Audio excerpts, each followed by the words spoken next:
What is your vision for the city? If I have to be remembered for something, I would like to be remembered that we brought middle class back. Many people here in the Columbus area, there's been numerous documentation showing that if you grow up poor in Columbus area, you're going to remain poor. That's been shown by statistics, and actually the Dispatch has written stories about it. When you're driving around our neighborhoods, you're seeing thousands of homes that have been blighted.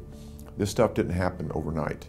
And when you have this type of stuff going on, coupled with the fact that our schools are having issues, you're going to have crime problems, you're going to have safety issue problems. So I hope my focus would be to make sure that we address our school issues. We're going to work together with the schools, and we're also going to make sure that we're training a workforce that is able to come up and actually get some jobs and actually bring the jobs to the Columbus area that we need to be bringing. What is one thing that you would change about the city? I've talked with a lot of the business owners here in town, and a lot of them are concerned that there seems to be a tremendous amount of red tape that's going on for them to be able to locate a business in Columbus proper. So one of the first things I want to do is make sure I'm getting in there and that we streamline that, find out where the ball is being dropped when it comes to actually making sure that the business owners feel comfortable and are excited about moving their business into the Columbus area. I have friends who have left the Columbus area, have businesses. So again, it's back to jobs, and that's what we have to focus on here again. So I want to make sure that we're streamlining that as I go out as the mayor and be very aggressive to bring those jobs to Columbus. What do you believe is the mayor's role with the Columbus City Schools? It doesn't bother me to have the schools fall under the authority of the mayor. It's going on all over the country. Numerous urban areas are actually doing it at this time. But my ideas, I guess, is I'm meeting with actual education experts right now. And if you just recently read the most Forbes magazine report, was like 2 days ago or 3 days ago, it talks about how the workforce training in the schools has got to start going the way it used to be, that it's all changing. So I plan on taking a lot of recommendations to the school board, and asking them to look at what I would like for them to start doing, so that way if we can match the job workforce that they should be training with the jobs that I'm actually bringing in, then we'll get along fine. If, for instance, I can't get that training that I need to come to the students of the Columbus Public Schools, then I will put a model to them, to the voters, and ask the voters if they're interested in actually having reform.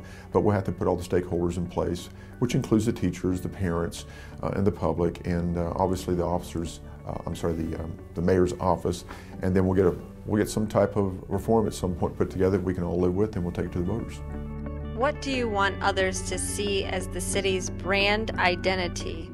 You know, we've talked about a great place to work, live, and play, and to some degree, I think it's a great motto. I don't think we've lived up to it.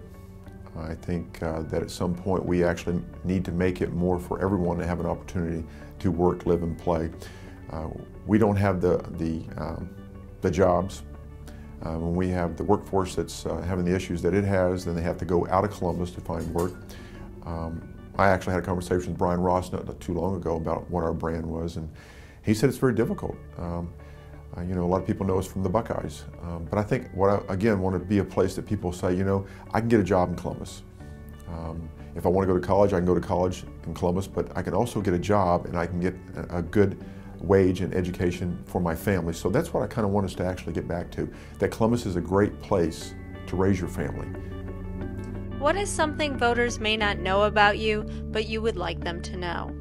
I'm a very passionate guy, and you know, when I take on some type of project, I pretty much work my butt off for the project. I think about the project a lot. I spent 14 years working homicides. I spent 12 years working SWAT. I had really good success in those areas. And if you could talk to any of my past supervisors or even chiefs, they would tell you that when it comes to projects of any type, if once I set my mind to it, I was going to be successful at it. So I like the public to actually know that setting goals and being successful is what I've done almost all my whole life, and they can guarantee that once I get to the mayor's office that I'm going to continue that same pattern.